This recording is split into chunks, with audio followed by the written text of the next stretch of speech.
Tersangka dugaan tindak pidana pencemaran nama baik ijazah Jokowi, Tifauziah Tiasuma atau Dr. Tifa, mencabut gugatan pra-peradilan atas penangkapan oleh penyidik Polda Metro Jaya. Hal ini ia ungkapkan dalam konferensi pers yang digelar pada Rabu sore.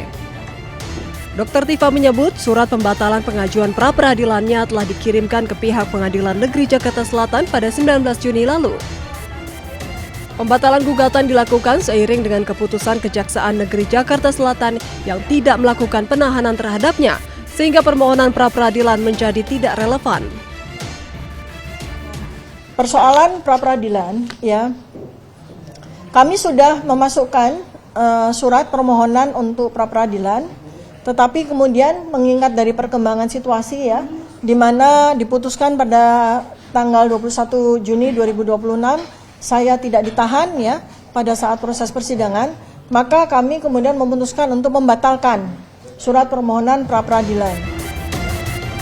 Saat ini pihaknya bersama tim kuasa hukum akan fokus mempersiapkan proses persidangan kasus dugaan pencemaran nama baik ijazah Jokowi yang akan digelar di Pengadilan Negeri Jakarta Timur beberapa waktu mendatang. Dari Jakarta, Amrina Rida, Sadu Santo, Andri Setiawan, iNews melaporkan.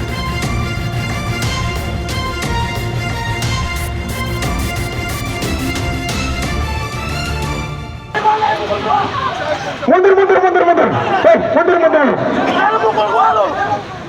Puluhan mahasiswa melakukan aksi unjuk rasa di kawasan Silang Monas, Jakarta Pusat.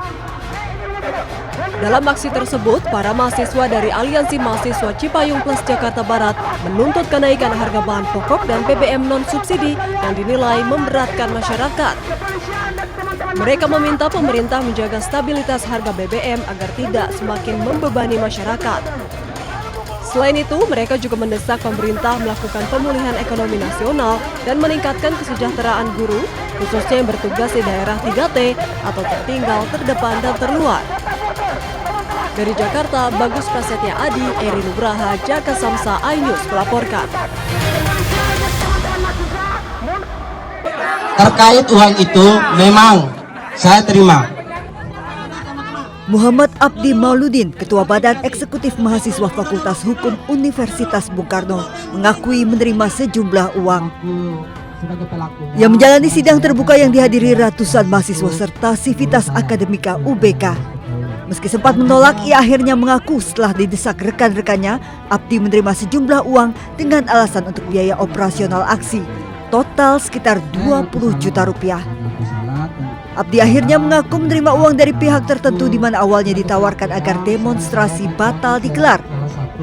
Dana tersebut kemudian dipecah dan dibagikan ke beberapa pihak mulai dari senior kampus hingga pengurus BEM lainnya dengan nominal 2 hingga 2,5 juta rupiah per orang.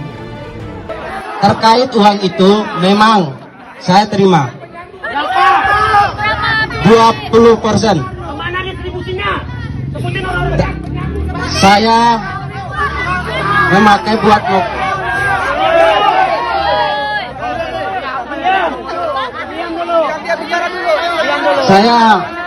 buat mokom 500, tambahan buat mokom, yang kebutuhan lainnya sekitar 200, dan satu udah bagi sama senior alumni kampus. Saya menerima 2 juta. Udah, ya. Wakil Ketua BEM Eva setahu saya menerima. Kalau nominalnya saya kurang tahu. Usai sidang terbuka sempat terjadi kericuhan saat mahasiswa berusaha mengejar rekan-rekannya. Pihak kampus UBK mengaku telah menerima informasi bahwa Ketua BEM FH UBK menerima uang 20 juta rupiah sebelum unjuk rasa. Dalam kasus ini kami sudah memanggil Ketua BEM Fakultas Hukum Saudara Abdi, dan dia sudah membuat pengakuan secara resmi kepada kami pihak universitas bahwa dia menerima uang sebesar 20 juta melalui oknum senior alumni dari Fakultas Hukum UBK yang diserahkan oleh oknum aparat kepolisian. Jadi ada pengakuan dari yang bersangkutan. Dalam proses ini, kami Bung Karno sudah membentuk tim investigasi. Sebelum polemik ini pecah, Abdi bersama perwakilan mahasiswa lainnya sempat diterima oleh Wakil Presiden Gibran Rakabuming Raka di Istana Wapres. Mereka menyampaikan sejumlah tuntutan. Dari Jakarta, tim liputan iNews melaporkan.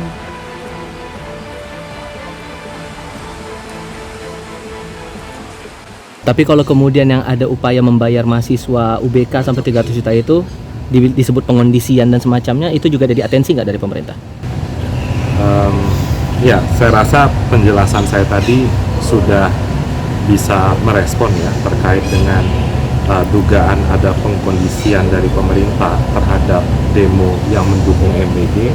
Saya rasa itu tidak benar karena posisi pemerintah adalah menghargai setiap pendapat suara masyarakat baik yang pro maupun yang kontra. Hati-hati loh, saya kasih peringatan mereka-mereka itu. Saya tahu siapa yang bayar demo, gue tahu itu.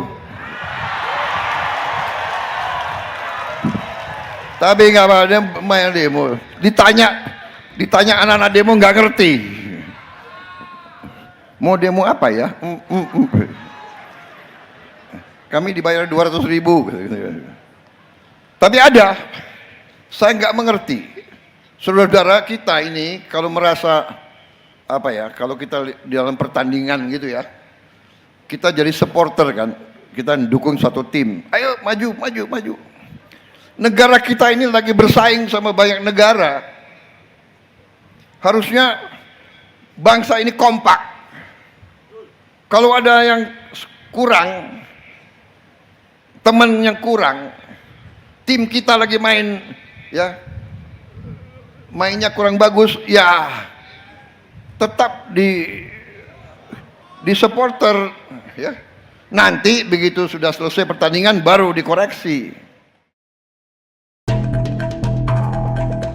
Kini masyarakat yang ingin mendapatkan rumah subsidi jadi lebih mudah. Pemerintah telah menyetujui memperpanjang tenor atau jangka waktu kredit pemilikan rumah atau KPR subsidi menjadi maksimal 40 tahun. Kebijakan ini diharapkan bisa meringankan cicilan masyarakat sekaligus memperluas akses kepemilikan rumah bagi kalangan berpenghasilan rendah. Selain memperpanjang masa cicilan, pemerintah juga memutuskan bunga untuk rumah subsidi dan rumah susun tetap sebesar 5% dan 6%. Tapera bisa bekerja lebih keras supaya bisa mencapai target. Ya, sudah disiapkan kuota 350.000 supaya bekerja dengan keras, berkoordinasi dengan perbankan dan pengembang ya. Dan Bapak Presiden sudah memberikan BPATB gratis, ya, biaya perolehan tanah bangunan gratis, PBG gratis. Saya pikir itu tadi.